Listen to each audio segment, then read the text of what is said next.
Comment notre corps s'adapte-t-il aux plus hautes altitudes et au manque d'oxygène? Et si c'était grâce à la génétique? C'est ce qu'étudient des scientifiques espagnols dans le cadre du projet Sherpa Everest. Ils ont notamment suivi l'alpiniste Ferran Latorre lors de son ascension de l'Everest dans l'Himalaya, un exploit des plus exigeants. Ça, c'est mon chez-moi temporaire, la tente là. On adapte les choses à soi-même. Mais bien sûr, on passe beaucoup de temps seul et notre maison et nos proches nous manquent. Il y a des moments, parfois, où on a un peu le cafard. Ferran Latorre a été l'un des cobayes du projet, tout comme les 3 scientifiques de Barcelone. Au camp de base, situé à 5400 mètres d'altitude, ils ont réalisé des tests sur 15 alpinistes venus du monde entier et 22 Sherpas. Les échantillons de sang ont été conservés dans la glace. L'équipe les a ensuite acheminés par hélicoptère vers Katmandou.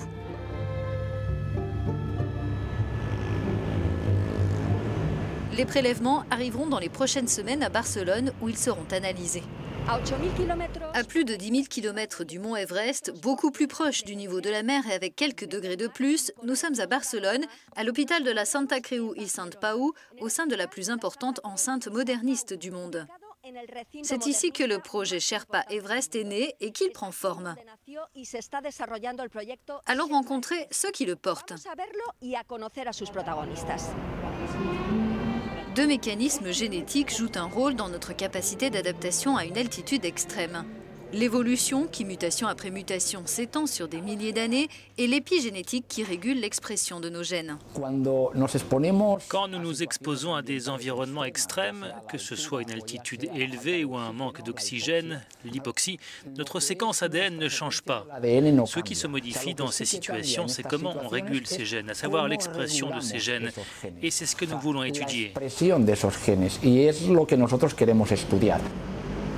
Les échantillons prélevés dans l'Himalaya seront comparés avec ceux de 50 patients souffrant d'asthme ou encore de maladies pulmonaires obstructives chroniques. Notre objectif, c'est d'étudier comment on s'adapte à différentes situations de manque d'oxygène, au niveau de la mer, à l'altitude du camp de base de l'Everest et après une ascension à plus de 8000 mètres. On veut comparer les données avec celles de nos patients. Pour eux, c'est comme si en permanence ils étaient au camp de base ou en manque d'oxygène.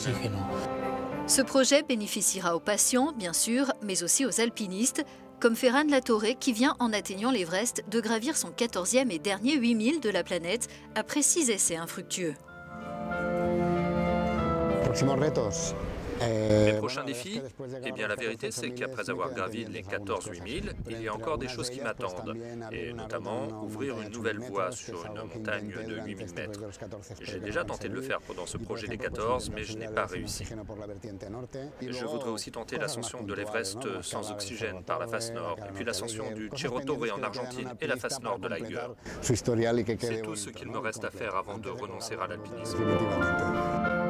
Le défi est scientifique, sportif et personnel, une leçon de vie qui nous invite à atteindre notre Everest.